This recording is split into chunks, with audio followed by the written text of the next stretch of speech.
Hello everyone, welcome back to my YouTube channel. तो आज हम देखते हैं पल्लव भाग 2 से पार्ट 15 हिंदी का, यानी तुम कब जाओगे अतिथि पाठ का प्रश्न उत्तर।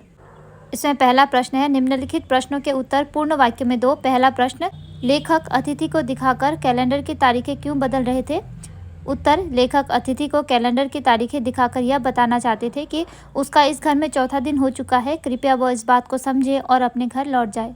ख नंबर, लेखक तथा उनकी पत्नी ने मेहमान का स्वागत कैसे किया था। लेखक ने मेहमान का स्वागत स्नेह भीगी मुस्कुराहट के साथ और उनकी पत्नी ने सादर नमस्ते करके किया था। ग नंबर, मेहमान के स्वागत में दोपहर के भोजन को कौन सी गरिमा प्रदान की गई थी। मेहमान के स्वागत में दोपहर के भोजन को लंच की गरिमा प्रदान की गई थी। तीसरे दिन सुबह अतिथि ने क्या कहा। तीसरे दिन सुबह अतिथि ने अपने मित्र से कहा कि वह धोबी को कपड़े देना चाहता है। सत्कार की ऊष्मा समाप्त हो जाने पर क्या हुआ। सत्कार की ऊष्मा समाप्त हो जाने पर डिनर का खाद अब खिचड़ी पर आ पहुंचा था। 2 नंबर, निम्नलिखित प्रश्नों के उत्तर संक्षेप में दो। क नंबर, मेहमान के आते ही लेखक पर क्या प्रतिक्रिया हुई।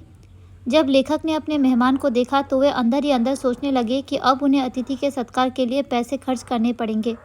उनकी आर्थिक स्थिति उतनी अच्छी नहीं थी, फिर भी उन्होंने एक स्नेह भरी मुस्कुराहट के साथ गले लगाते हुए अतिथि का स्वागत किया। ख नंबर, मेहमान के स्वागत में रात्रि भोज को किस प्रकार गरिमापूर्ण बनाया गया था।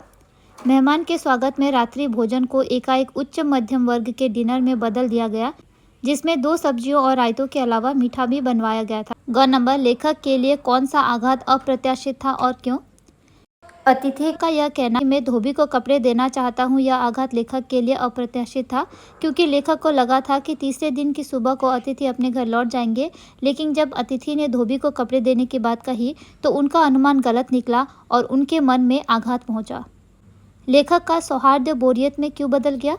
लेखक ने अपने मित्र अतिथि का स्वागत बड़े नम्रता और मुस्कुराहट से किया था। पहले दिन दोनों कमरे में बैठ परिवार, बच्चे, नौकरी, फिल्म, राजनीति सहित यहाँ तक कि पुरानी प्रेमिकाओं को लेकर भी खूब ठाके मारते हुए बातें किए, परंतु उसी कमरे में अब सन्नाटा है। अतिथि का चौथे दिन तक ठहरना लेखक के लिए असहनीय हो चुका था। लेखक की कोमल वाणी में अब धीरे धीरे कठोरता आने लगी थी। इस कारण अब लेखक का सौहार्द बोरियत में बदल गया। 4 नंबर, अतिथि कब देवता होता है और कब राक्षस हो जाता है। उत्तर, जब कभी किसी के घर में अतिथि का आगमन होता है तो उस स्थिति को देवता के समान माना जाता है। इसलिए हमारे देश में अतिथि को अतिथि देवो भव कहा जाता है। जब अतिथि 1 या 2 दिन के लिए आते हैं तो उनके स्वागत सत्कार में कोई कमी नहीं होती। उस समय उस स्थिति को देवता का दर्जा दिया जाता है, परंतु वही अतिथि कई दिनों तक डेरा डाले ठहरता है तो उसके प्रति घर के लोगों में विरक्ति पैदा होती है। तब वह उस घर के लिए देवता के बजाय राक्षस बन जाता है। 3 नंबर, उत्तर 2। क नंबर, लेखक ने अतिथि को विदा लेने का संकेत किन किन उपाय से दिया। लेखक ने अतिथि को विदा लेने का संकेत कई तरह के उपाय से दिया है, जैसे कैलेंडर की तारीखों को दिखाकर, चांद पर जाने वाले एस्ट्रोनॉट का उदाहरण देकर, होम स्वीट होम का उदाहरण देते हुए कहना कि लोग दूसरों के होम की स्वीटनेस को काटने न दौड़े। अब देखते हैं भाषा अध्ययन में। नंबर 1, निम्नलिखित वाक्यों को निर्देशानुसार परिवर्तित करो। क नंबर, हम तुम्हें स्टेशन तक छोड़ने जाएंगे। इस वाक्य को हमें नकारात्मक वाक्य में परिवर्तित करना है। उत्तर है, हम तुम्हें स्टेशन तक छोड़ने नहीं जाएंगे। ठीक है, इसमें नहीं का प्रयोग हुआ है जो कि नकारात्मक कहलाता है, तो इस कारण यह वाक्य नकारात्मक वाक्य कहलाया जाएगा।